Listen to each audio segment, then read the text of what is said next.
রাত জেগে থাকছেন, সকালে উঠে ক্লান্ত লাগে, ওজন বাড়ছে, মুড খারাপ অথবা চুল পড়ে যাচ্ছে। আজকে এই সমস্যাগুলো নিয়েই আমি কথা বলবো। আমি নিউট্রিশনিস্ট আসিয়া খাতুন মিম। কথায় আছে, sleep is not just rest, sleep is hormone repair time. সমস্যাটা আসলে শুধু ঘুম কম হওয়া না, সমস্যাটা হতে পারে আপনার হরমোনে। আমরা যখন ঘুমাই তখন শরীর ভিতরে ভিতরে নিজেকে ঠিক করে,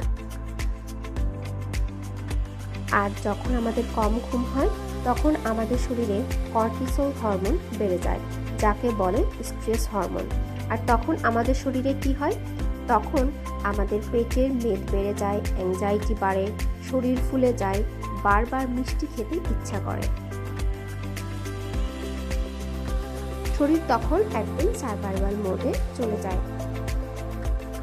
আবার ঘুম কম হলে ক্ষুধার হরমোনও বদলে যায়, যেমন গ্রেলিন হরমোন, এটার লেভেল বেড়ে যায় আর এটা হচ্ছে আমাদের ক্ষুধা বাড়ায়। আবার একইভাবে লেপটিন হরমোন লেভেল কমে যায়, তখন আমাদের পেট ভরা অনুভূতি কমিয়ে ফেলে।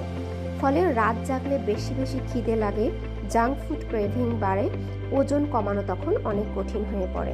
আর এমনটা স্লিপ ডিপ্রাইভেশনের কারণে ফিমেল হরমোনের ওপরও বাজে রকম প্রভাব ফেলে।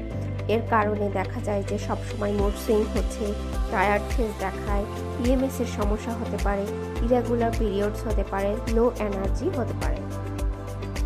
অনেক সময় আমরা ভাবি আমাদের শরীর দুর্বল, আসলে শরীর শুধু ঘুম চায়। তাই আপনার হরমোন লেভেল ব্যালেন্স রাখতে আজ থেকেই চেষ্টা করুন রাত 10টা থেকে 11টার মধ্যে ঘুমিয়ে যেতে। ঘুমের আগে অবশ্যই মোবাইল কম ব্যবহার করতে হবে। বিকালের পর অতিরিক্ত কফি খাওয়া পরিহার করুন, আর ঘর অন্ধকার এবং শান্ত রেখে ঘুমানোর চেষ্টা করুন।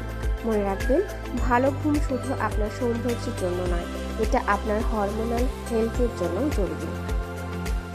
ধন্যবাদ সবাইকে।